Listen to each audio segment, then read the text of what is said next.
Bismillahirrahmanirrahim. Alhamdulillahirabbil alamin. Wa sallallahu wa sallam wa baraka ala abdihi wa rasulih nabiyina Muhammad wa ala alihi wa ashabihi ajma'in. Amma ba'd. Tadi kita mempelajari tentang hadis dari Ummu Habibah, istri Rasul sallallahu alaihi wasallam yang bernama Ramlah, dan beliau adalah anak perempuan dari Abu Sufyan yang bernama Sakhr. Kemudian Ummu Habibah meminta kepada Rasulullah sallallahu alaihi wasallam agar menikahi saudarinya. Kemudian saudarinya tersebut bernama Izzah binti Abi Sufyan. Dan Rasul sallallahu alaihi wasallam merasa heran mengapa meminta agar menikahi saudarinya, karena biasanya perempuan mempunyai rasa cemburu. Lalu Ummu Habibah berkata,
saudara sepesusuan juga tidak diperbolehkan.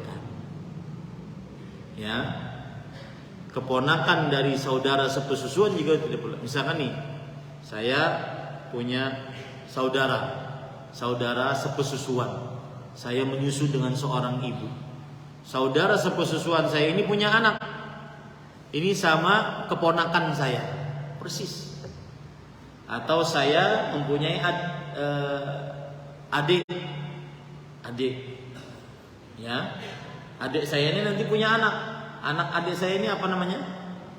Keponakan. Nah, kalau saudara sepesusuan juga begitu, sama persis. Ya, makanya hati-hati yang menyusu kepada selain ibunya harus dicatat itu. Nah, jangan-jangan nanti dunia ini kan tidak luas. Jangan-jangan menikah dengan saudari sepesusuannya atau keponakan yang merupakan keponakan saudara sepesusuannya. Nah, itu hati-hati.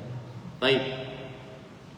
Apa pelajaran yang kita bisa ambil dari hadis ini? Yang pertama, catat baik-baik. Wanita-wanita yang diharamkan untuk dinikahi ada dua macamnya.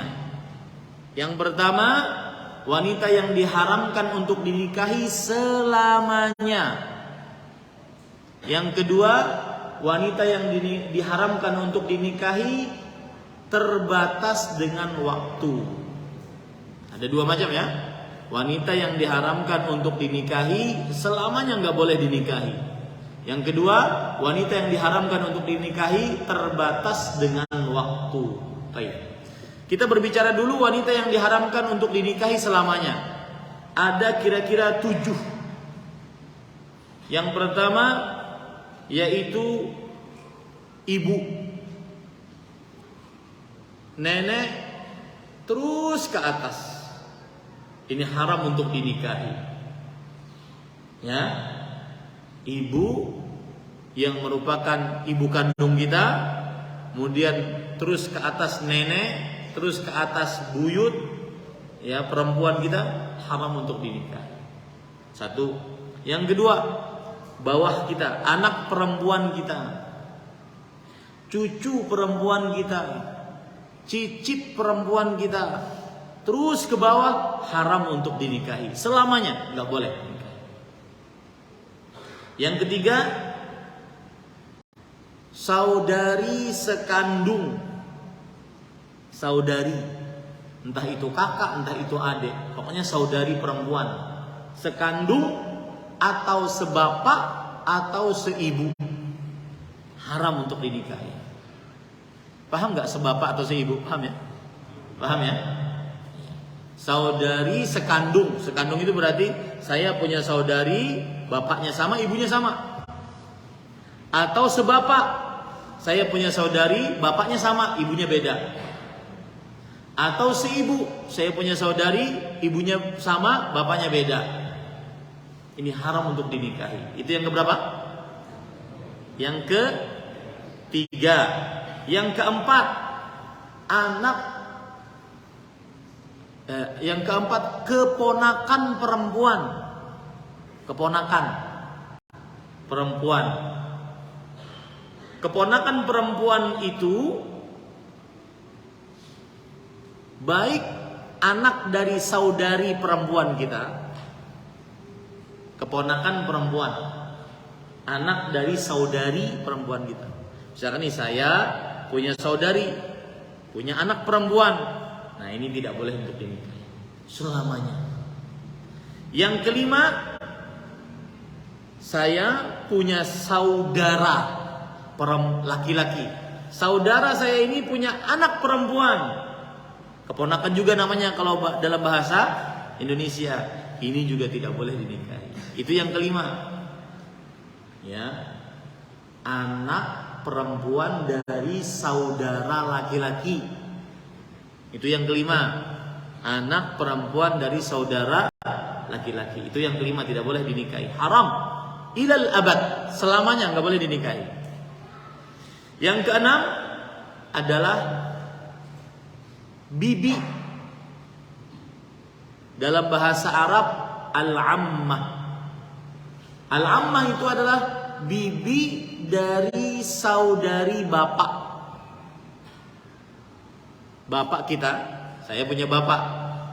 Bapak kita punya saudari, adiknya kah, kakaknya kah yang perempuan. Itu namanya dalam bahasa Arab apa? Ammah. Ammah. Dalam bahasa kita apa? Bibi. Itu yang keenam. Yang ketujuh, khalah. Khalah saudari dari ibu. Khalah saudari dari ibu. Ini adalah wanita-wanita 7 haram untuk dinikahi selama-lamanya. Wanita ini haram untuk dinikahi selama-lamanya. Apa dalilnya? Surat An-Nisa ayat 23. Wa uhilla lakum ma wara'a dzalikum. Yang artinya dan dihalalkan bagi kalian selain itu. Dihalalkan bagi kalian, dihalalkan bagi kalian selain itu. Artinya ini semua yang 7 diharamkan. Perlu diulangi enggak? Enggak perlu ya. Baik. Itu adalah wanita-wanita yang diharamkan untuk dinikahi disebabkan karena pertalian darah. Itu pertalian darah semua tuh. Ya. Selamanya tidak boleh dinikahi karena pertalian darah itu. 7 itu orang. Yang kedua, wanita-wanita yang diharamkan untuk dinikahi selamanya karena pernikahan. Ada 4.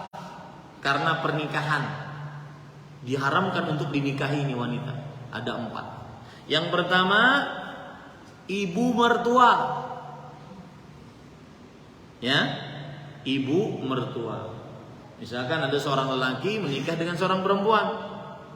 Istrinya ini meninggal. Diembat ibu mertuanya. Ini nggak boleh. Ya, ibu mertua itu mahram abadi. Tidak boleh dinikahi selamanya. Ya. Yang kedua adalah anak tiri perempuan. Anak tiri perempuan. Paham? Anak tiri perempuan. Contohnya gimana? Saya menikah dengan seorang janda. Janda punya anak perempuan. Maka tidak boleh dinikahi anak tiri perempuan ini selamanya. Ya. Si janda mati, diembat anak perempuannya. Nah, ini enggak boleh. Tapi syaratnya satu. Harus sudah digauli. Jadi kisahnya begini. Kan misalkan nih saya ingin menikah dengan janda. Nikah. Bukan, belum hamil. Janda ini kan punya anak perempuan. Pas mau akad, saya terima nikahnya Fula. Belum sah. Saya lihat anak perempuan. Ini siapa nih? Anak saya katanya. Oh, saya nikah sama ini aja. Enggak jadi sama kamu, sama ini aja. Nah, itu masih sah. Karena belum digauli. Tapi Ustaz, kalau sudah akad tapi belum digauli, bagaimana? Masih sah untuk dinikah. Pokoknya syarat harus digauli. Misalkan nih, saya nikah dengan seorang janda, sudah akad, saya terima nikahnya bulan, sah, saya. Sebelum digauli lewat perempuan. Siapa nih? Anak saya, kata si janda ini. Saya talak kamu. Saya nikah dengan anaknya. Boleh gak gitu? Hah? Boleh. Kenapa? Karena belum digauli. Tega banget nih. Raja tega. Ya. Syaratnya harus digauli. Baru anak tiri perempuan jadi mahram abadi. Selama belum digauli, maka tidak menjadi mahram abadi. Taib Ustaz. Kalau akad sudah, kemudian setelah itu belum digauli tapi sudah sekamar. pegang, tapi udah di kamar sekamar. Masih mahram abadi nggak anak tirinya? Hah? Belum. Karena pendapat yang lebih kuat harus digauli. Tapi kalau sudah sekamar itu penuh dengan keraguan-raguan. Ya, penuh dengan keraguan-raguan. Harus mendatangkan bukti yang banyak karena sudah sekamar. Paham ya? Nah. Kemudian yang ketiga, ibu tiri. Ibu tiri itu mahram abadi. Ibu tiri, ya, itu tidak boleh untuk dinikahi. Ibu tiri itu gimana?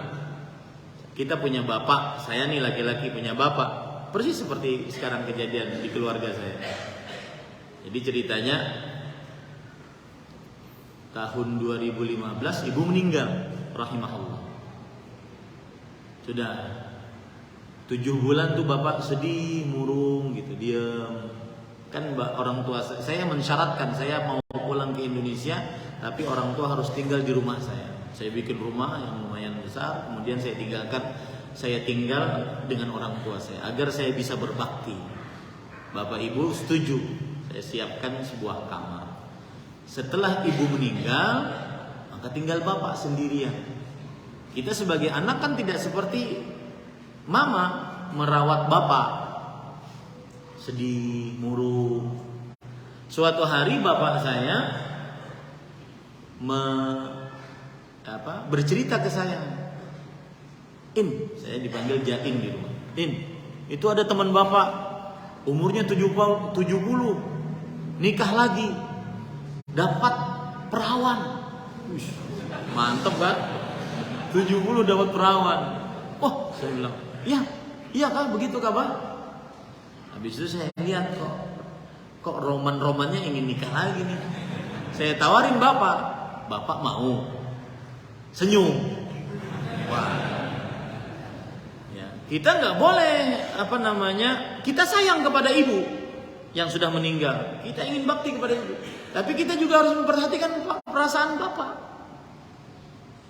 Ya. Jangan sampai kita menyiksa bapak.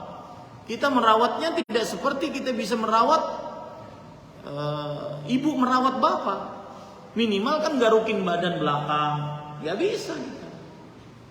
Maka jangan terbawa perasaan. Wah, ini anak durhaka, gak berbakti sama ibu, ibunya meninggal, bapaknya dinikahkan lagi. Enggak. Kita harus buang perasaan itu. Kita tetap berbakti, bisa mendoakan beliau. Kita carikan ibu. Saya carikan. Sudah Pak, tenang aja, saya yang nyarikan. Saya urus semua. Dapat calon 2. 1 janda, anak 1 perawan. Pilih yang mana Pak? Ini fotonya. Kata bapak, yang perawan lah. Yang perawan. Karena kalau seandainya janda ada anak 1 kan keterikatan dengan yang lain. Apalagi kalau jandanya janda cerai, bahaya. Artinya bukan bahaya, maksudnya ada keterikatan dengan keluarga lain. Bapak tidak mau. Alhamdulillah sekarang mempunyai istri dan bahagia. Ya. Nah itu ibu tiri tidak boleh untuk dinikahi. Ya, ibu tiri tidak boleh untuk dinikahi. Ada cerita menarik tentang bapak saya ini, hafizahullah ta'ala. Umur beliau sekarang 73 tahun, tapi masih sehat, alhamdulillah. Suatu ketika kita makan-makan. Saya termasuk anak yang suka kalau bapak makan sama dengan, jadi jamaah ngundang saya makan. Kalau bapak ikut, saya itu suka banget. Beda mungkin dengan anak-anak yang lain, malu kalau orang tuanya ikut. Saya malah suka. Karena dengan begitu kita bisa menghormati bapak kita. Ini ada jamaah, kan makan sama-sama banyak tuh orang. Jamaah iseng nanya ke bapak saya, Ayahanda, dipanggilnya Ayahanda. Ayahanda, ini kalau Ustaz Ahmad nikah lagi, Ayahanda mengizinkan enggak? Jawabannya di luar ekspektasi saya. Apa? kalau Ustadz Ahmad ingin banyak pahala, mendingan nikahkan bapaknya lagi.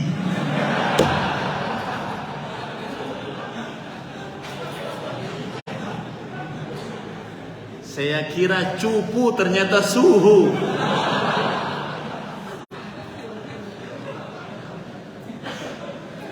Kan? Nah, habis itu para ikhwan yang dirahmati Allah, nah itu ibu tiri, tidak boleh dinikahi selamanya, ilal abad, mahram abadi. Meskipun nanti mungkin ibu tiri itu mempesona, yang nggak boleh dinikahi karena dia adalah ibu tiri. Kemudian yang keempat, mahram abadi karena pernikahan adalah istri atau menantu perempuan, maksud saya. Menantu perempuan, istri anak laki-laki kita. Saya nih punya anak laki-laki namanya Abdullah.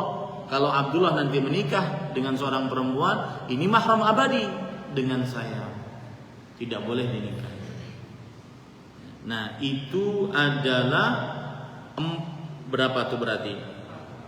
4.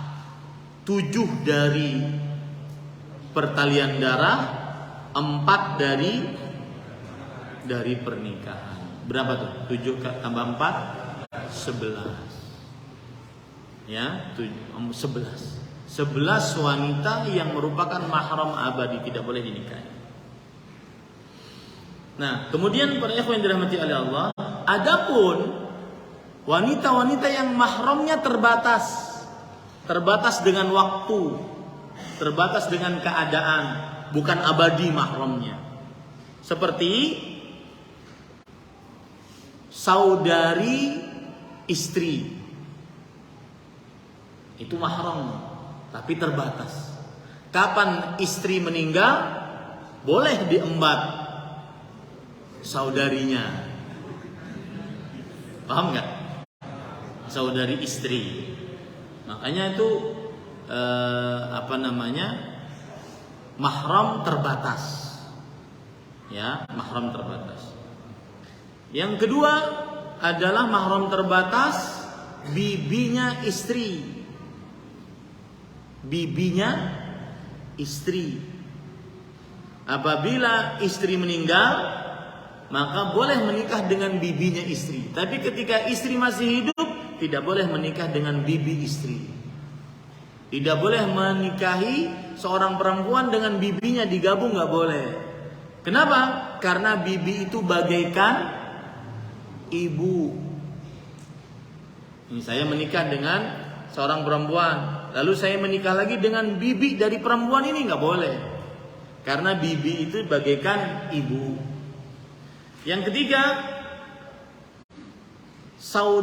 bibi tapi dari bapak. Yang kan tadi ada ammah, ada khalah. Ya, bahasa kita bibi juga sama.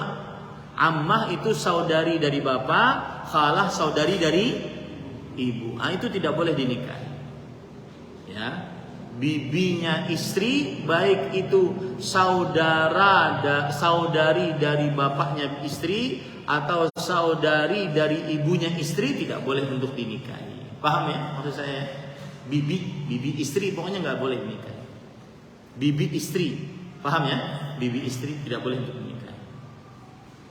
Kemudian juga wanita yang kelima dari wanita yang merdeka, apabila si laki-laki mempunyai 4 istri, nggak boleh nikahi wanita yang kelima, kecuali salah satunya meninggal atau dicerai, maka masuklah yang keempat.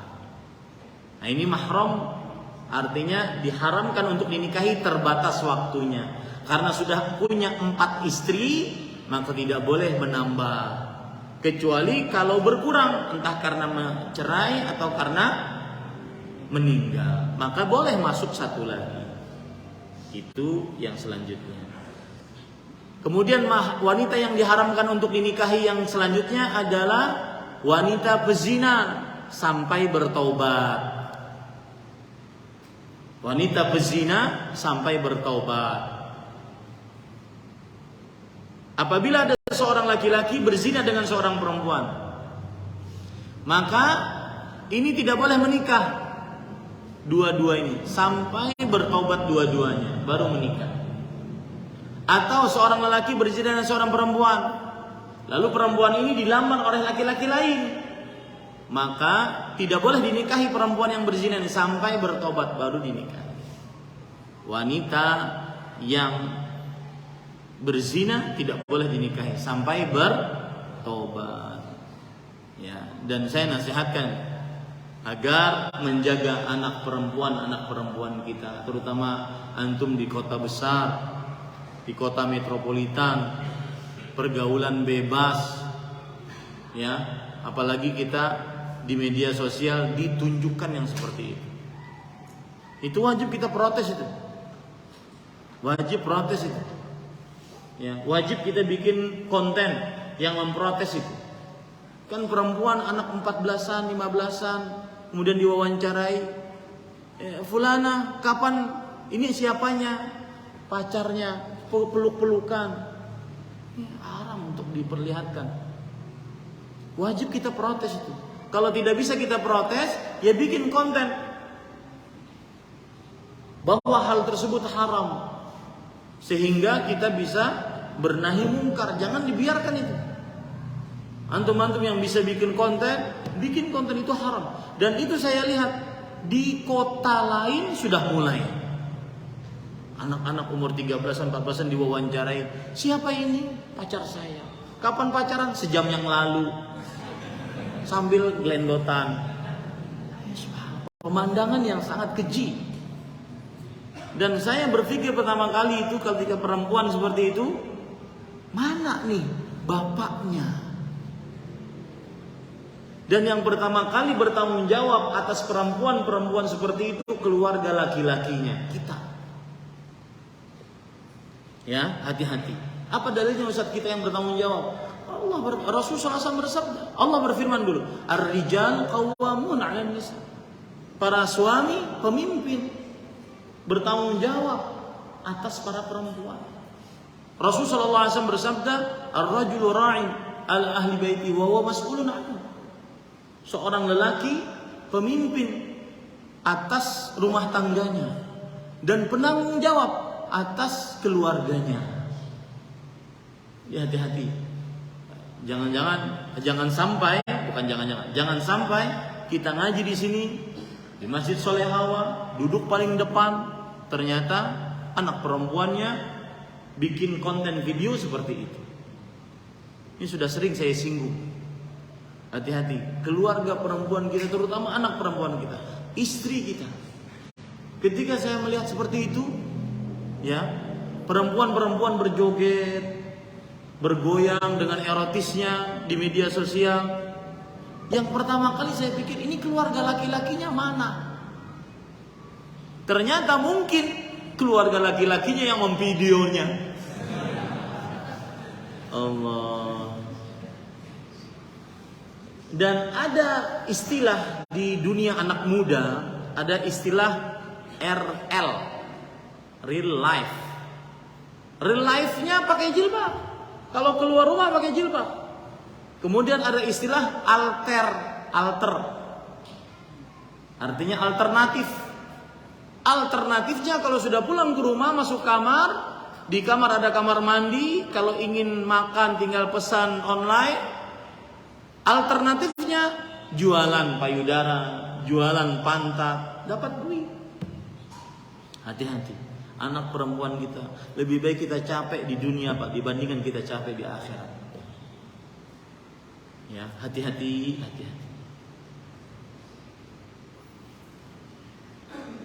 Taib.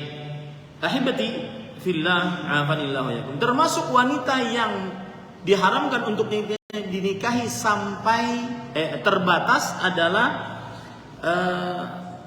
wanita yang dalam masa iddah sampai selesai masa iddah. Ini diharamkan untuk dinikahi terbatas. Kalau sudah selesai masa iddahnya, maka boleh dinikahi. Nah, ini para ikhwah yang dirahmati oleh Allah Subhanahu wa taala. Baik, pelajaran selanjutnya adalah diharamkan untuk menikah dengan saudari istri jika istrinya masih hidup. Ini pelajaran selanjutnya. Diharamkan untuk menikah dengan saudari istri jika istrinya masih hidup dan pernikahannya tidak sah. Kalau pernikahannya tidak sah berarti bukan dicerai, tetapi dipisah. Dalam bahasa agamanya fasakh, dipisah. Kalau terjadi ternyata perempuan yang dinikahi ini adalah saudarinya istri kita, maka dipisah. Kan bisa terjadi itu. Misalkan nih, saya menikah dengan seorang perempuan, istri saya sekarang. Ternyata saya keluar kota, menikah dengan seorang perempuan yang lain. Maka ternyata ini adalah saudarinya istri saya, maka wajib dipisah. Mungkin nggak itu terjadi? Mungkin. Atau ternyata saudari istri saya sepesusuan, mungkin itu terjadi. Harus dipisah. Tidak sah pernikahannya. Kalau diteruskan berzina. Ini pelajaran selanjutnya. Pelajaran selanjutnya adalah tidak boleh atau diharamkan menikahi anak tiri perempuan. Seperti tadi Rasulullah SAW tidak boleh menikahi anak Ummu Salamah karena Abu Salamah adalah saudara sepesusuan siapa? Rasulullah SAW. Tidak boleh menikahi anak tiri anak tiri, ya tidak boleh. Perempuan tidak boleh. Baik. Kemudian para ikhwan yang dirahmati oleh Allah Subhanahu wa taala, pelajaran selanjutnya atau hadis yang terakhir yang kita baca pada kesempatan kali ini, karena ini masih berkaitan dengan sebelumnya. An Abi Hurairah radhiyallahu anhu qala Rasul sallallahu alaihi wasallam la yujma'u bainal mar'ati wa 'ammatiha wa la bainal mar'ati wa khalatiha. Rasul sallallahu alaihi wasallam bersabda, tidak boleh dikumpulkan antara seorang perempuan dengan bibinya, yaitu saudari bapak. Nggak boleh. Kita menikahi perempuan, kemudian menikahi bibinya, nggak boleh. Tidak boleh juga menikahi seorang perempuan dengan bibinya, yaitu saudari ibu. Saudari bapak dalam bahasa Arab apa? Ammah. Saudari ibu dalam bahasa Arab apa? Khalah. Ini tidak diperbolehkan, ya para ikhwan yang dirahmati oleh Allah Subhanahu wa taala.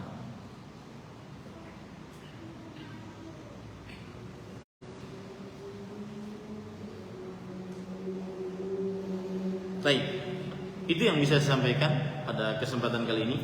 InsyaAllah pada bulan depan kita akan membicarakan permasalahan penting, syarat-syarat di dalam pernikahan. Contoh misalkan apabila seorang perempuan mensyaratkan kepada calon suaminya, saya mau menerima lamaran laki-laki ini, tapi dengan syarat saya jangan dipoligami. Boleh enggak?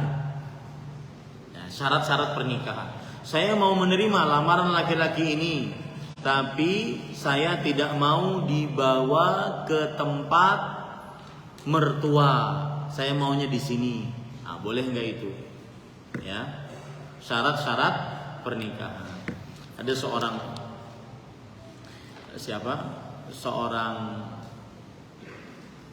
perempuan pernah bertanya kepada Syekh di Arab Saudi, Syekh, boleh nggak kita berdoa kepada Allah, ya Allah, masukkan saya dan suami saya ke dalam surga? Kata Syekh, boleh. Sebentar Syekh, belum selesai doanya. Dan jika kami berdua masuk ke dalam surga, jangan kasih suami saya bidadari. Rupanya istrinya sangat cinta kepada suaminya. Maka Syekh menjawab, tubtulina fid dunya wa tubtulina fil akhirati kama. Kata Syekh, kalian sudah menyiksa kita di dunia, tidak bisa poligami, di akhirat juga begitu. Biarkanlah di akhirat juga kita bisa merasakan. Ya, tapi ya kita pahami ya, perempuan sangat cinta kepada suaminya. Nah, ya. Siapa yang paling bagus pertanyaannya dapat hadiah. Baik. Bagaimana hukumnya jika ada wanita yang bersedia dipoligami walaupun tidak menuntut apa-apa dan tidak menuntut suami untuk adil? Apakah suaminya tetap wajib untuk adil? Asal hukumnya laki-laki yang berpoligami wajib adil, kecuali jika sang istri yang dipoligami, sang istri kedua, ketiga, keempat tidak menuntut keadilan, menurunkan haknya, boleh. Seperti siapa? Ummu Salamah radhiyallahu anha. Beliau kan dinikahi oleh Rasulullah SAW. Sebentar ya, saya carikan beberapa pengetahuan kita tentang istri-istri Nabi, ya, tentang istri-istri Nabi. Saya ada menyimpan beberapa pengetahuan tentang istri-istri Nabi. Jadi istri-istri Nabi itu dinikahi oleh Rasulullah SAW. Umurnya kebanyakan dalam keadaan yang sudah tua. Ya, umurnya kebanyakan dalam keadaan yang sudah tua. Ummu Salamah termasuk di dalamnya. Istri Nabi yang dinikahi oleh Rasul Shallallahu Alaihi Wasallam dalam keadaan yang sudah tua. Sebentar, saya ingin buktikan. Ummu Salamah radhiyallahu anha, beliau ini dinikahi oleh Rasul Shallallahu Alaihi Wasallam dalam keadaan umur sudah tua, umur 50-an, 60-an. Nah, ketika itu Rasul Shallallahu Alaihi Wasallam ingin menceraikan istri ini, Ummu Salamah. Kenapa? Karena sudah tua. Kemudian Ummu Salamah mempunyai sikap, jangan diceraikan wahai Rasulullah.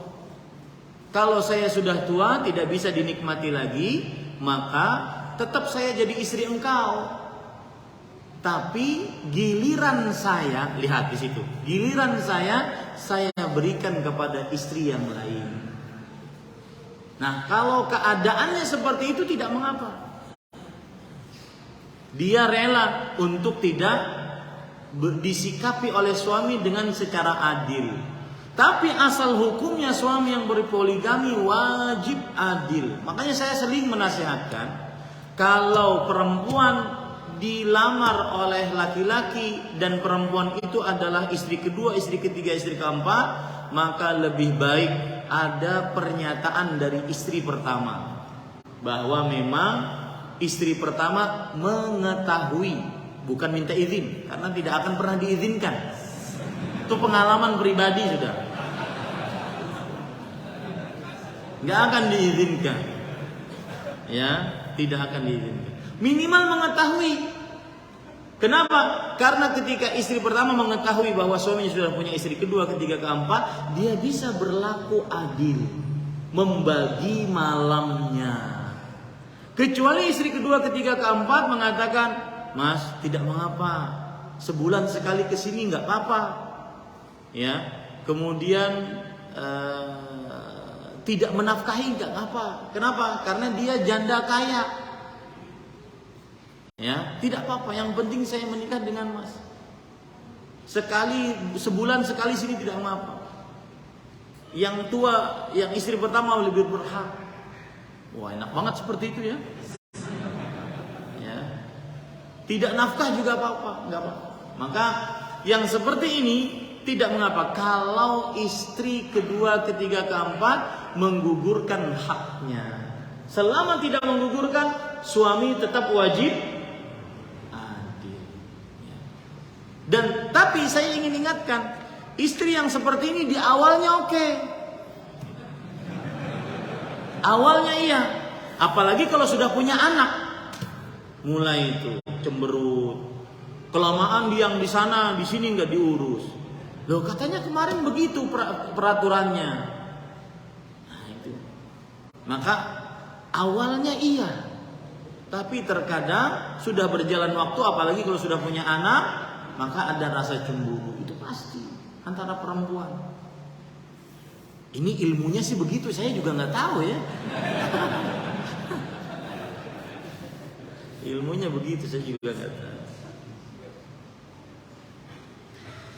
Bagaimana saya sebagai istri harus menyikapi suami saya yang sering selingkuh selama 21 tahun pernikahan? Waduh. Dan 1 tahun terakhir ini dia sampai nikah siri. Sholatnya yang tidak jelas. Juga selalu meminjam uang riba. Dan 1 bulan 10 hari ini dia menghindar dari saya, tidak mau tidur satu kamar lagi. Dan bila saya meminta dia selalu menolaknya. Apa yang harus saya lakukan, Ustaz? 1 bulan 10 hari pisah kamar karena saya meminta dia untuk memilih saya atau si pelakor. Ini harus diletakkan dulu. Coba bahasanya di sini, 21 tahun pernikahan selingkuh. Ini yang salah suaminya iya. Tapi yang mohon maaf ya, yang terlambat istrinya juga. Maksudnya terlambat mengambil keputusan. Kalau seandainya dia tahu suaminya selingkuh, maka semestinya dia mengambil keputusan, lanjut atau tidak. Ingat ya, ini kata-katanya selingkuh, bukan menikah. Kalau selingkuh berarti kan berzina. Maka sang istri semestinya mengambil cepat langkah, lanjut atau tidak. Kalau lanjut, maka berarti dia mendapati suaminya suka berzina. Boleh gak begitu, Ustaz? Secara hukum syar'i, jika istrinya sabar, ya sudah, sabar saja. Urusan suaminya berzina, urusan dia. Urusan siapa? Suami. Sang istri tetap istri. Begitu maksud saya.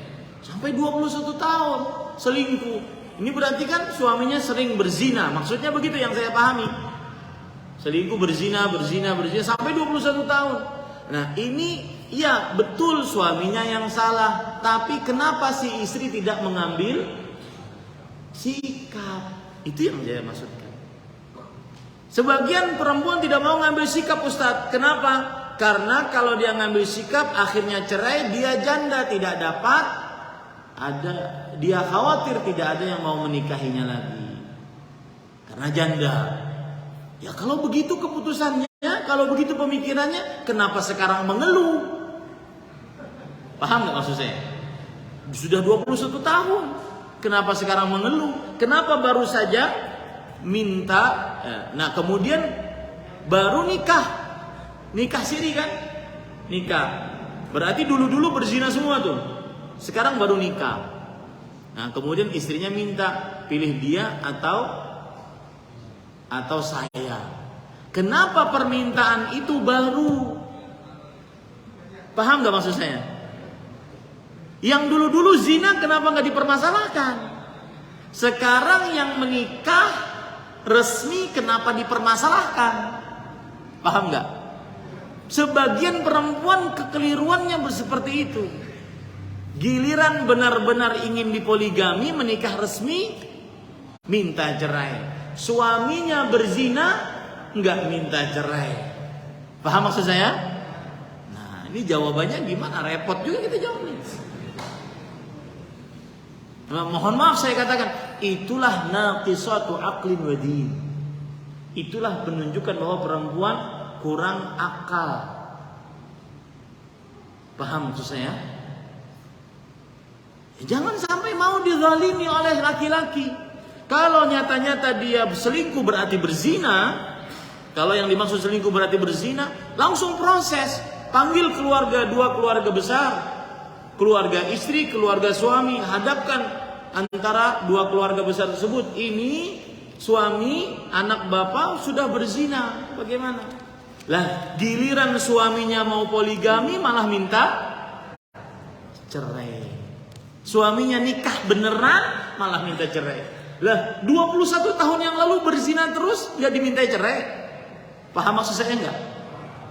Nah, lalu Ustaz, ya sudah Ustaz, itu kesalahan saya, kata si penanya ya. Itu adalah kesalahan saya. Lalu solusi Ustaz apa? Maka solusi saya, lihat sekarang. Sabar nggak dengan poligami? Kalau nggak sabar, silahkan gugat cerai. Tapi saya nasihatkan, kalau suaminya menafkahi adil, sanggup menafkahi, menggilir sanggup adil, maka jangan minta cerai, karena Anda punya anak. Nanti kalau bercerai, maka akan mengganggu kepada si anak, korbannya anak, ya, korbannya anak.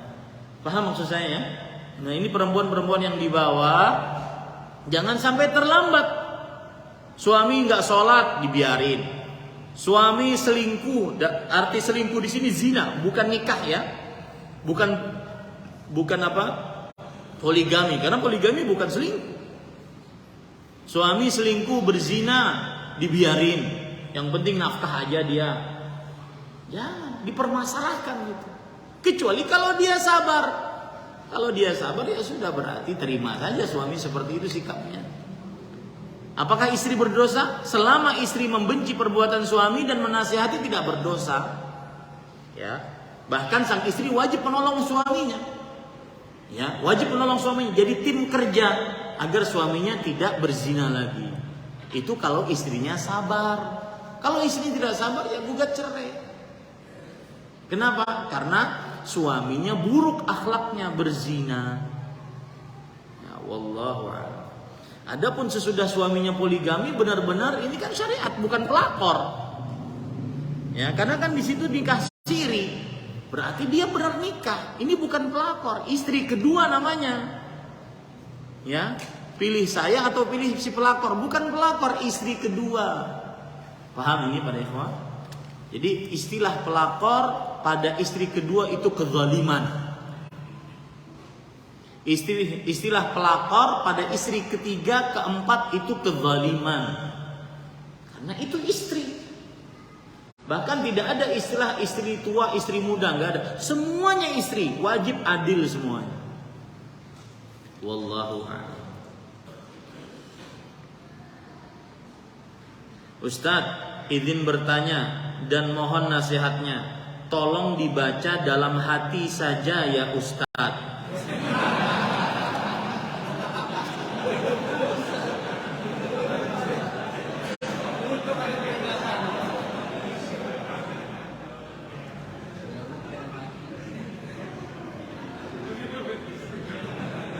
Gimana? Allah.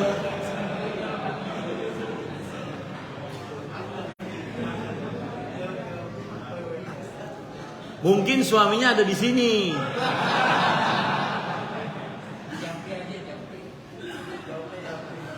Ya. Gimana dong? Tapi di sini tidak ada sih menyebutkan tentang apa namanya. Ada menyebutkan merek sih ada. Ya. Gak usah dibaca kali ya. Tapi gimana sih mau jawabnya?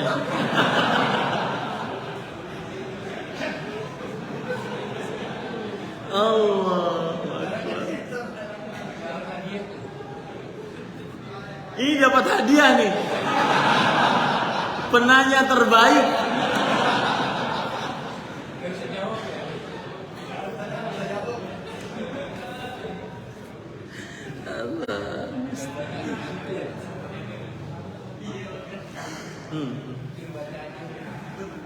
Saya bingung, saya tahu jawab apa? Saya tahu maksud pertanyaannya. Lalu apakah saya jawab atau enggak? Gitu.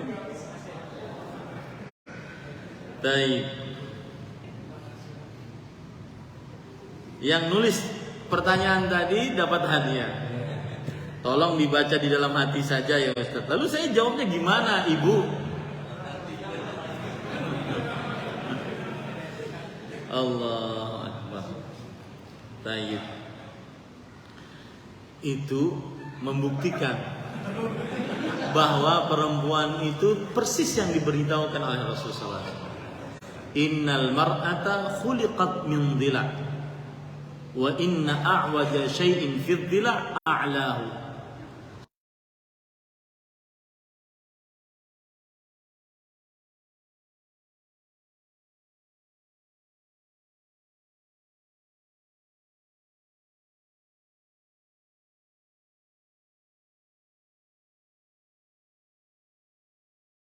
Meratakannya itu namanya mematahkan.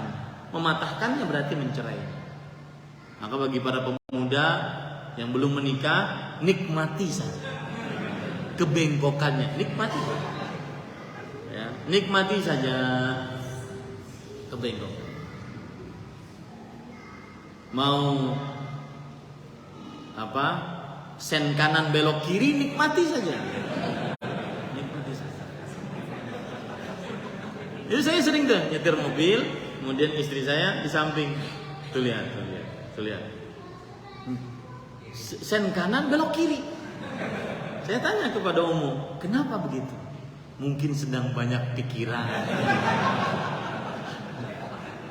Itu kejadian, subhanallah. Seperti itu. Nah, sama ini gimana coba menjawabnya? Ya, tapi yang penting dapat hadiah. Kalau seandainya ingin bertanya secara spesial, mungkin nanti di luar sana bisa.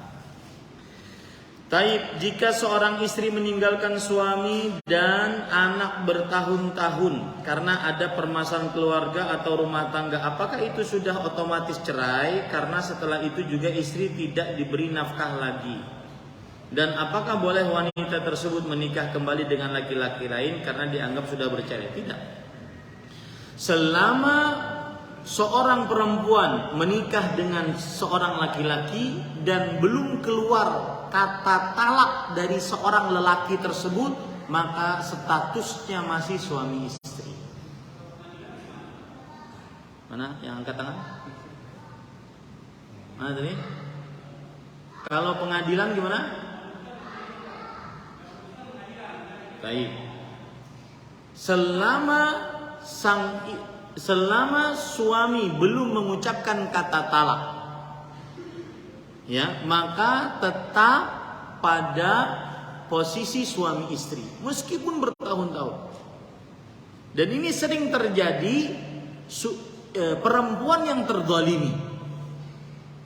Suaminya kabur, meninggalkan istri dan anak-anaknya. Kalau ini kan terbalik, istrinya yang kabur, ninggalin suami dan anak-anaknya.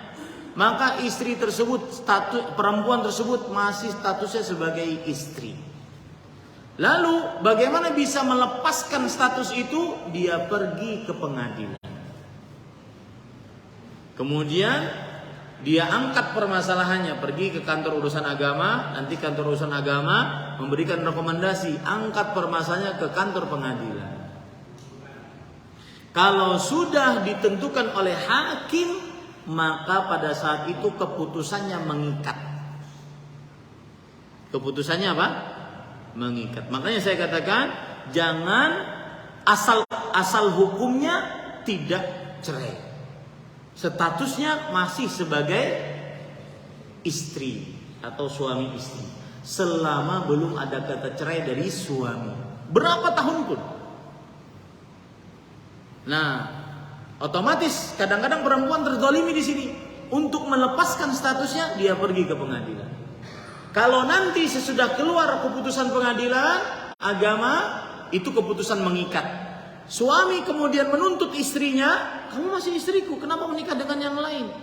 Maka istri cukup mengatakan ini keputusan pengadilan. Paham ya? Nah, seperti itu. Paham Pak? Gitu ya. Wallahu a'lam. Jika seorang istri dan wanita Jika seorang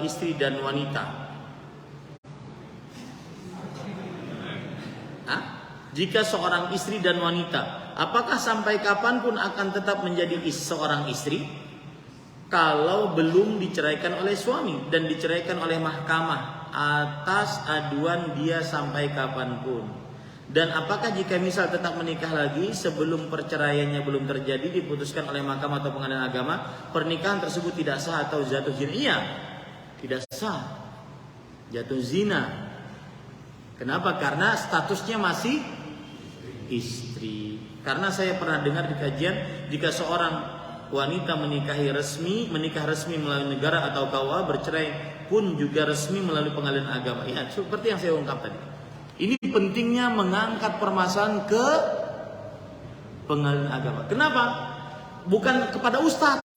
Ustadz itu hanya advice, fatwa. Itu tidak mengikat. Keputusan yang mengikat di pengadilan agama. Paham ya? Afwan Ustadz, apakah alasan Ustadz untuk tidak memilih berpoligami padahal secara kematangan ilmu, finansial, fisik, mental Ustadz punyai? Belum tahu dia.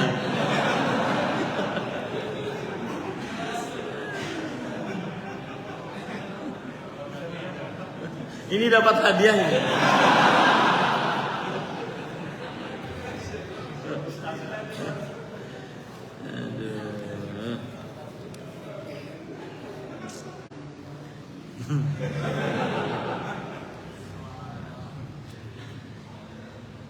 Ilmu, finansial, fisik, mental Ustadz punyai. Siapa yang bilang?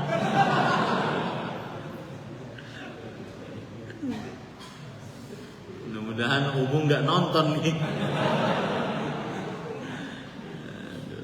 Baik. Bibi saya merupakan saudari tiri atau saudara sambung dari ibu saya. Apakah anak perempuannya boleh dinikahi? Bibi saya merupakan saudari tiri atau saudara sambung dari ibu. Maksudnya gimana?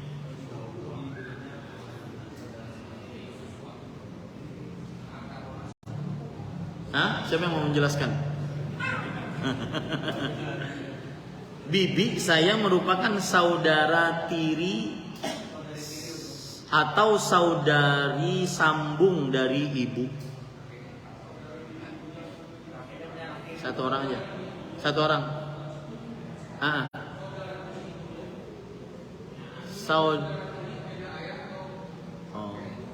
Apakah anak perempuannya boleh dinikahi? Anak bibi tiri. Oh boleh, jauh itu. Jauh. Ya, boleh. Sepupu. Boleh. Ya, bukan mahram. Wallahu a'lam. Bukan mahram. Anak paman boleh dinikahi. Anak bibi boleh dinikahi karena dia sepupu. Ini bibi tiri lagi. Ya, boleh. Tadi Ustadz mengatakan bahwa perempuan berzina tidak boleh dinikahkan untuk laki-laki berzina. Maksudnya apa Ustadz? Maksudnya gini. Kalau ada laki-laki berzina dengan perempuan, ini dua-duanya tidak boleh menikah kecuali dua-duanya bertobat. Az-zaniyatu la yankihuha illa zanin aw musyrik. Wanita berzina tidak ada yang menikahinya kecuali laki-laki yang berzina. Ya, maka jangan menikah dulu sampai bertobat. Ini saya tidak membicarakan hamil atau tidak ya. Pokoknya wanita atau laki-laki pezina tidak boleh menikah kecuali bertaubat. Apakah laki-laki tadi yang menzinahi perempuan atau pacarnya tersebut yang dizinahi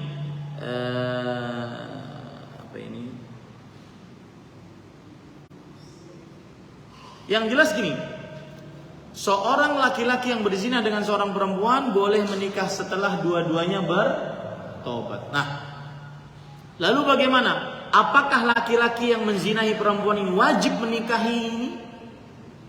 Wajib nggak? Tidak. Ya, tidak. Dan itulah buruknya perzinahan. Tidak wajib. Oh, kamu harus bertanggung jawab. Ya sudah, saya tidak cinta sama kamu. Saya tidak suka sama kamu. Saya ingin mencari perempuan yang benar-benar bersih. Ya sudah berarti rugi perempuan. Itulah zina, buruknya zina. Sama juga laki-laki berzina dengan perempuan, perempuannya sesudah bertobat nikah dengan laki-laki lain yang lebih alim, yang lebih soleh. Boleh tidak? Boleh. Tidak ada kewajiban untuk menikah antara laki dan perempuan yang sudah berzina. Tidak ada kewajiban. Kalau mau menikah silahkan, tapi setelah bertaubat. Wallahu a'lam. Bagaimana hukum sholat yang makmum baru masuk setelah imam baca Al-Fatihah? Apakah nambah 1 rakaat lagi? Tidak. Makmum dikatakan terlambat 1 rakaat, dikatakan masbuk ketika imam sudah bangun dari ruku.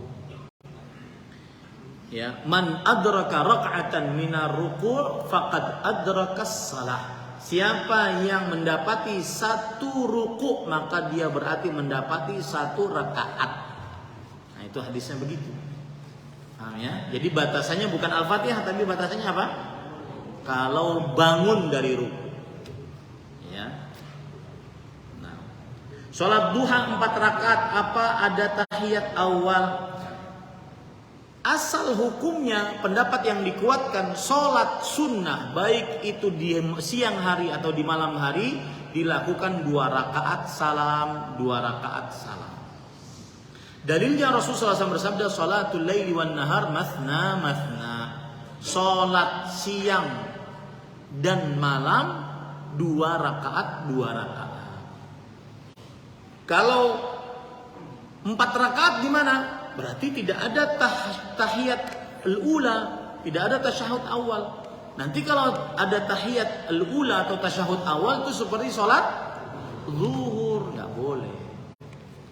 Kalau 4 rakaat boleh, tapi kurang nyunna. Boleh, tapi kurang apa? Nyunna. Ya silahkan 4 rakaat sekaligus boleh, tetapi lebih nyunna 2 rakaat salam, 2 rakaat salam. Wallahu a'lam. Assalamualaikum, saya anak hasil zina dan insya Allah akan menikah. Apa yang boleh saya lakukan dan tidak boleh? Mohon nasihatnya. Saya anak laki-laki. Jawabannya adalah laki-laki masih aman meskipun dia anak hasil zina. Dan anak hasil zina jangan merasa kotor, karena yang berbuat dosa adalah bapak dan ibunya yang biologis. Asalkan Anda saleh, kemudian bertakwa kepada Allah, maka mudah-mudahan tidak mewarisi perbuatan bapak ibu. Kalau anak laki-laki masih gampang. Anak laki-laki tidak memerlukan wali. Ya. Kita sebagai laki-laki, baik sudah menikah atau belum menikah, boleh langsung menghadap kepada orang tua perempuan, saya ingin menikahi anak perempuan bapak. Makanya kan banyak suami-suami yang poligami datang, ya, langsung nikah. Karena dia pun tidak perlu untuk orang tua. Orang tua itu hanya sebatas adab kepada keluarga perempuan, bahwasanya ini memang keluarga dari keluarga baik-baik, ada orang tuanya. Nah, seperti itu. Tapi kalau seandainya anak laki-laki, maka silahkan dia datang sendiri. Kalau ditanya calon mertua perempuannya, calon mertua, baik yang menanyanya ibu mertua, ibu calon mertua atau bapak calon mertua kita, mana orang tuamu? Maka jawab saja sejujur-jujurnya. Ya, inna sidqa yahdi ilal bir. Sesungguhnya kejujuran menghantarkan kepada kebaikan. Wa innal birra yahdi ilal jannah, dan kebaikan menghantarkan kepada surga. Jujur saja. Mungkin orang tua perempuannya akan kaget. Ya sudah, resiko. Tapi kalau tidak ditanya, nggak perlu untuk diberitahu. Ya, saya datang sendiri Pak. Ya. Dan anak hasil zina tidak diperbolehkan untuk dinasabkan kepada bapak biologisnya. Pendapat yang dikuatkan, dinasabkan hanya kepada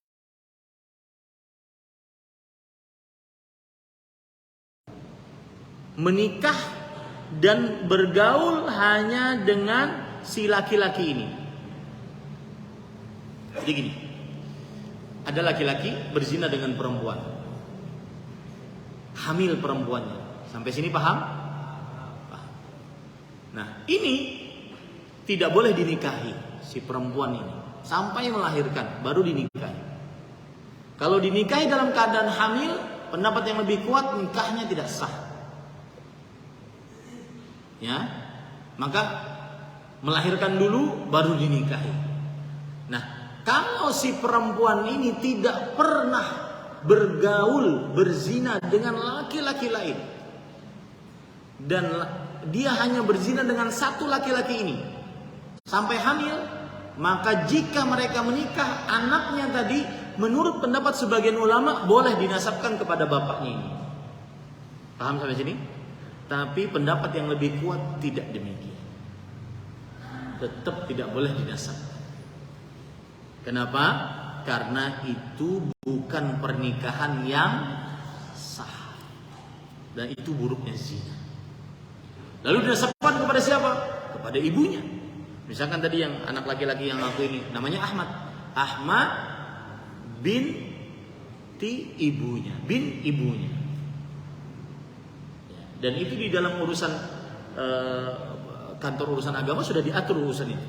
Saya pernah bertanya langsung, sudah diatur. Ada catatan sipilnya. Ya, ada catatan. Nah, kalau anak perempuan yang agak ribet, anak perempuan hasil zina, maka dia harus mencari walinya. Walinya siapa? Walinya adalah wali hakim. Ya, dia minta kepada kantor urusan agama, nanti kantor urusan agama memberikan rekomendasi kepada pengadilan agama memilih dari keluarga si perempuan ini yang menjadi wali. Paham ya? Wallahu a'lam. Jika bapak saya menikah dengan janda, punya anak perempuan dan bercerai, apakah saya boleh menikahi anak dari janda punya anak perempuan? Ini berarti menikahi anak tiri bapak. Betul ya? Boleh menikahi anak tiri bapak. Ini bukan mahram. Saya nih punya anak laki-laki, saya menikah dengan janda, jandanya punya anak perempuan. Paham sampai sini? Maka anak laki-laki saya boleh nggak menikah dengan anak tiri si perempuan ini? Hah? Boleh nggak? Meskipun ibunya masih hidup, boleh nggak? Boleh, nggak ada hubungannya. Ya, berarti kalau judul sinetron, istriku anak tiri bapakku. Istriku anak tiri bapakku. Ya, boleh. Kebanyakan orang-orang sekarang menikah istrinya masih gadis, sedangkan Rasulullah SAW istrinya janda yang masih gadis, Aisyah. Apakah orang-orang yang sekarang termasuk menjalankan sunnah Rasul, sedangkan istri-istrinya anak gadis semua? Ini mungkin para perempuan di bawah protes. Ya, ustadz-ustadz kok poligami istrinya muda-muda, bukan nikahi yang janda-janda. Maka asal hukumnya menikah itu adalah mencari yang perawan. Dan itu hadis Rasul SAW. Afala bikran, mengapa engkau tidak menikah dengan perawan yang engkau bisa bercanda dengannya, dia bisa bercanda denganmu. Perawan, asal hukumnya begitu. Ada sahabat Nabi yang menikah dengan janda. Kenapa? Ada sebab. Sebabnya apa? Agar janda ini merawat saudari-saudarinya. Jadi asal hukumnya dengan perawan. Ya, lalu Rasulullah SAW, Ustaz, poligami dengan para janda kebanyakan. Maka jawabannya karena ada sebab. Ya, salah satu sebabnya ingin mendakwahi.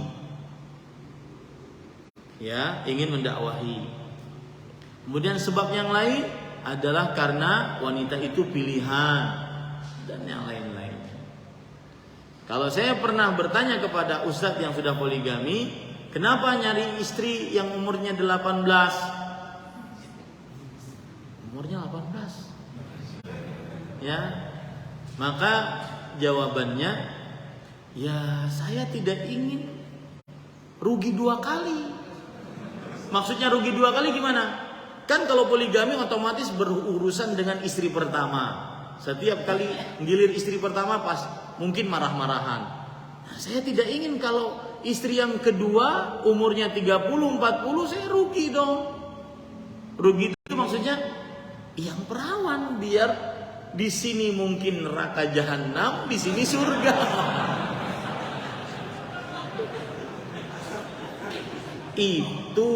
Itu pengalaman orang. Ya. Dan saya terima kasih ini yang tadi menulis ilmu finansial, fisik, mental Ustadz Kunyai terlalu husnudzan. Belum tahu dia. Ya, baik, itu yang bisa saya sampaikan. Apa yang baik dari Allah Subhanahu Wa Taala. Ada 4 lagi ini. 4. Siapa yang paling tua di sini? Umur 70-an ada? Angkat tangan. Oh, enggak ada hadir karena memang babnya nikah.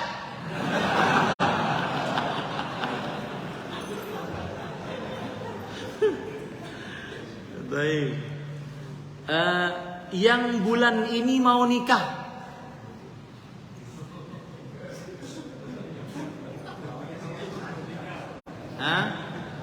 Yang bulan ini mau poligami. Ketahuan. Baik, nggak ada. Berarti nanti bulan depan. Kita lanjutkan pada pertemuan yang akan datang. Mudah-mudahan kita dipanjangkan umur dalam kebaikan. Kita cukupkan dengan kafaratul majlis. Subhanakallah bihamdik, asyhadu an la ilaha illa anta, astaghfiruka wa atubu ilaik. Sallallahu alaihi Muhammad walhamdulillahirabbil alamin. Wassalamualaikum warahmatullahi wabarakatuh.